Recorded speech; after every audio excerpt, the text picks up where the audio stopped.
everybody. Welcome back to this week's edition of Terrace Talk. Norwich City took quite the battering at Carrow Road last Saturday against Burnley, but a chance to make things right away at Bristol City this Saturday. And with that, delighted to be joined by Annie from the AH Robbins Talk YouTube channel.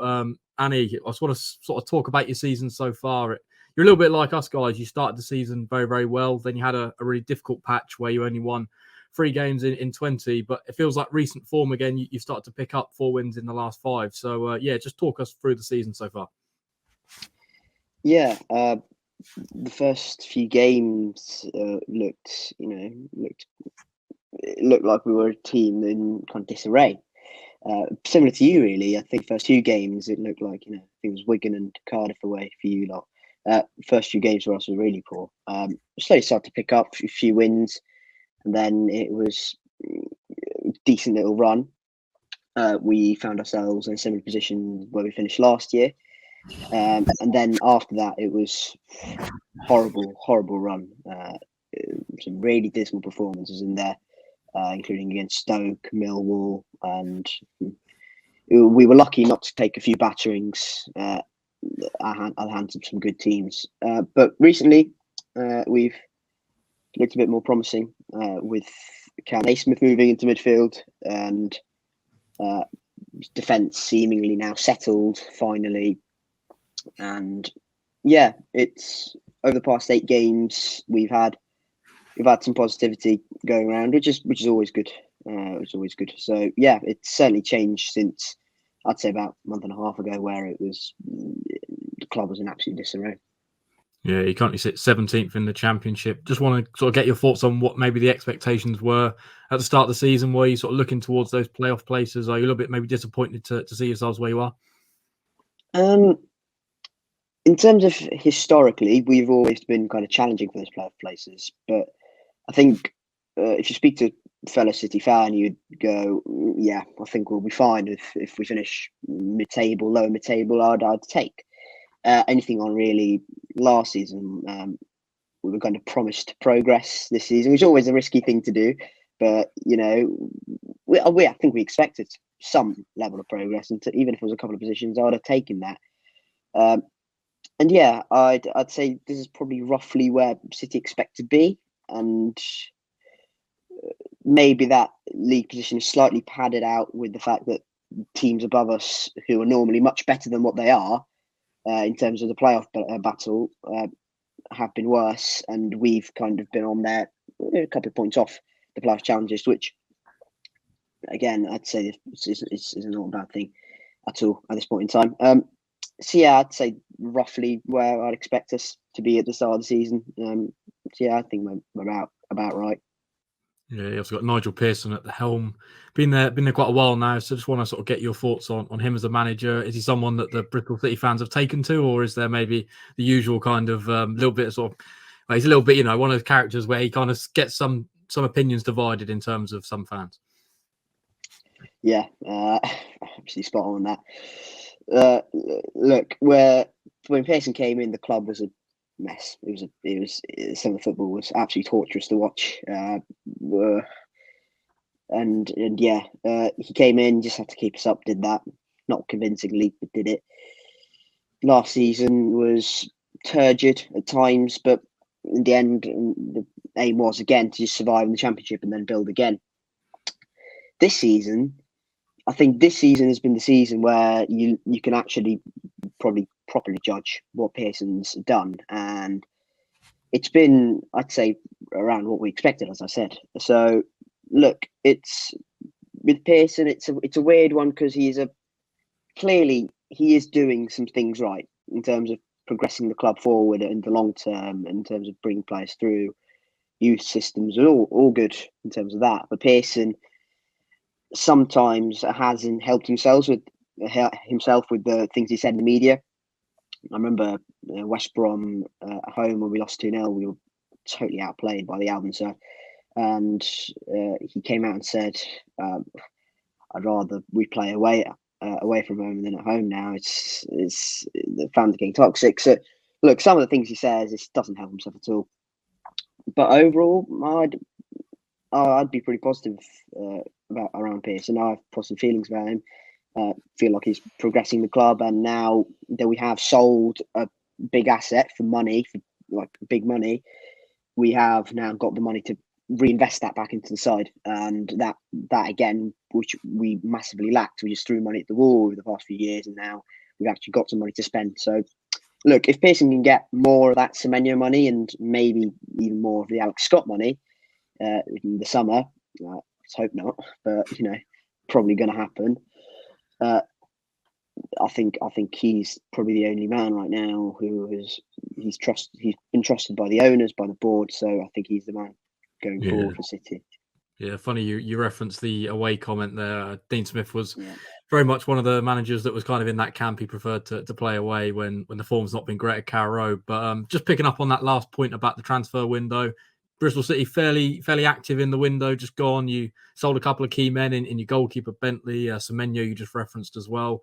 Brought in Mehmeti from Wickham, who came through actually at the Norwich Youth Academy, a very talented young player. And so I just want to sort of get your take on the window as a whole. Is it kind of one that's deemed, you've lost a couple of big assets, but you maybe brought in some very good players like Cornick as well from Luton? Yeah, I think the club, I think, expected one of Scott and Semenyo to leave in this window, because the interest was mounting from Premier League clubs, and the form this season was really good on both of them. So I'd rather have sold Semenyo, to be perfectly honest. Nothing against him. I think he's an incredible player. But I think I'd just rather keep Scott at the moment, because he's more pivotal to our side, and how we keep balancing midfield and all that. So yeah, I think we've mitigated Semenyo's loss quite well in terms of bringing two players in, who one, Anis Mehmeti, who can take players on and can create chances, can create assists, which is one part of Semenyo's game, and two, and Harry Cornick, who's got pace, energy, he'll press, and and he'll score goals at this level if you give him the serves. Another thing Semenyo could do. In terms of Dan Bentley leaving, I think with that, Max O'Leary, who took over from Bentley a couple of months ago before the January's window, I think it was always inevitable, because his contract was expiring at the end of the season. He was a club captain, but I don't think it's a massive loss in terms of selling Bents. We have brought in Nikita Hykin on a free transfer as well from Bodo Glimt.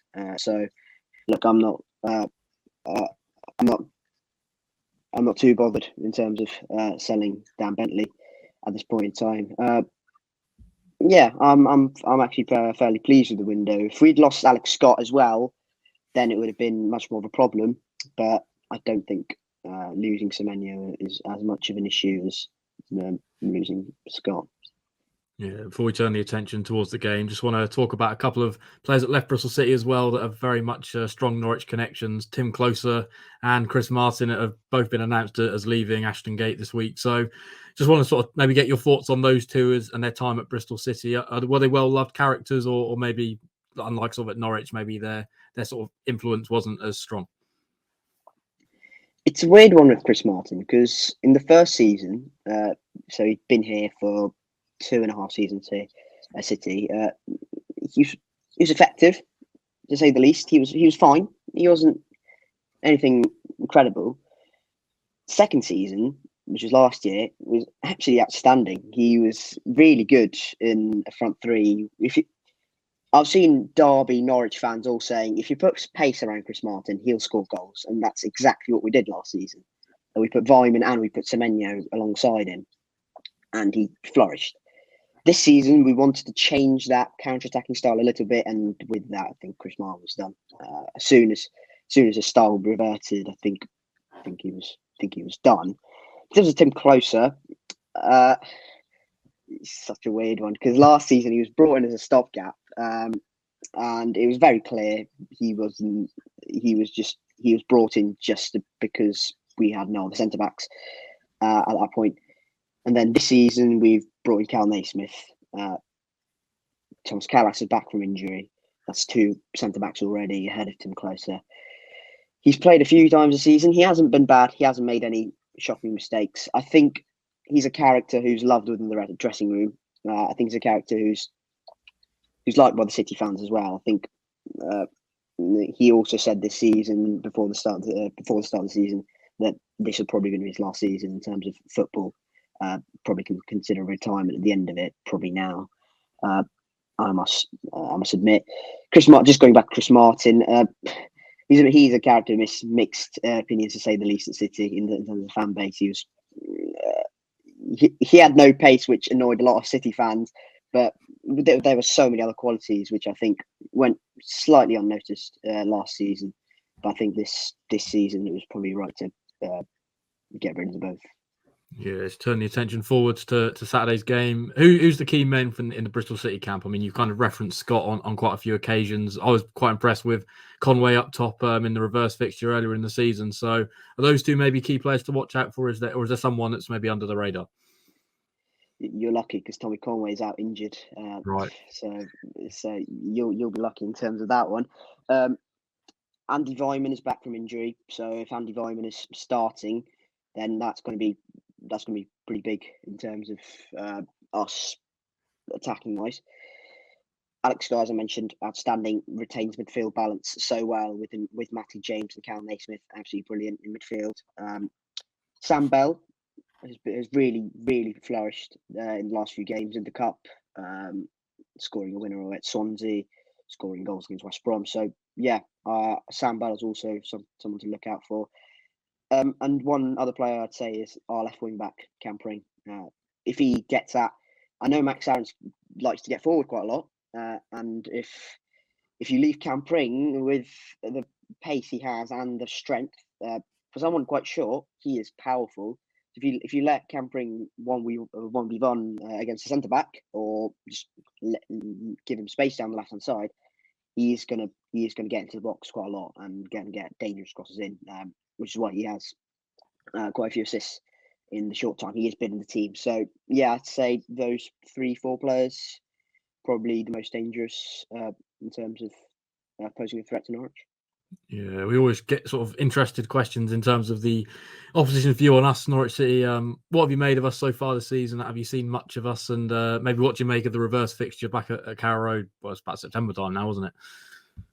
Yeah, obviously a lot's changed since that September fixture. The managers' mood around both dressing rooms. I do think David Wagner is a very good hire. I do think he will get Norwich playing similar to Daniel Farker, and I do think he will get the best out of certain players who weren't possibly before. The weird thing is Norwich is just. I'm just used to seeing Norwich top of the league or in the top two most weeks in the Championship. And now all of a sudden you're in a playoff race, and like, maybe not. You're probably going to get top two, but most definitely not in this season. In terms of the playoff race, it could go to the last game of the season. I'd still not know who's going to get into the playoffs. So it is ridiculously tight. I know people have said, Norwich, West Brom, Middlesbrough, whatnot. I just don't know. Ultimately, success for a club like Norwich is promotion, and that's the end of the story. If you don't get promoted, you're deemed unsuccessful at Norwich. If Dave Wagner doesn't get promoted, he'll go. Simple as. If he does, then he's staying. I think the key thing for Norwich is just get the best out of the front men you have, because they are ridiculous. Squad. I remember looking at the squad before the season, and I looked and I went, no one can compete with that. No one in the Championship can compete with that. You should be in the playoffs come the end of the season, in my opinion. I don't think Dean Smith was going to do that. So yeah, I think David Wagner will get you into the playoffs if he does a competent enough job, which I think he will. Yeah, completely agree with that one. Just sort of now moving on to Saturday. Interested to get your thoughts on the game. I mean, Norwich are coming into this game after a pretty horrid 3-0 defeat against Burnley, albeit that they are the league leaders and they're kind of running away with it. But there's maybe a little bit of, I suppose, a little bit of pressure that Norwich need to get a result. I think they're unbeaten in the last 11 games against Bristol City, so it's a side they tend to do quite well against. So yeah, just intrigued to get your thoughts on the game and maybe a score prediction. I do think it'll be an open game. I do feel like Norwich will come at us attacking, and I do feel we'll do the same as well. So I do think it'll be an open game. Look, it could be. I reckon it'll be a close one as well, because we are in good form, and I don't think we'll just roll over like we probably would have done a month or so ago. Score prediction: I'll go Desmond. I'll take a draw against Norwich at home. It's a Norwich at the end of the day. I'll take a draw home. Just give me a point. I'll be fine with that. Yeah, great stuff. Really appreciate your time, Annie. Do you want to just plug your YouTube channel and where Norwich and Bristol City fans can find your content? Yeah, so you can find me there, at Terrace Talk, on YouTube, on Twitter, at Annie Harris 5 as well. So yeah, this is Bristol City stuff. Brilliant stuff. Really appreciate your time. That will round off this week's edition of Terrace Talk. Lots of great content across our channels at the moment. Lots of video content as well. Jordan Hugel's interview is up. We'll also be speaking to David Wagner on Friday morning ahead of this one. So all your latest team news will be up across our channels as well. Full press conference interview as well on our YouTube channel. So keep it locked on the Pinken and the Pinker Plus app for all your latest content. And we'll see you at Ashton Gate on Saturday.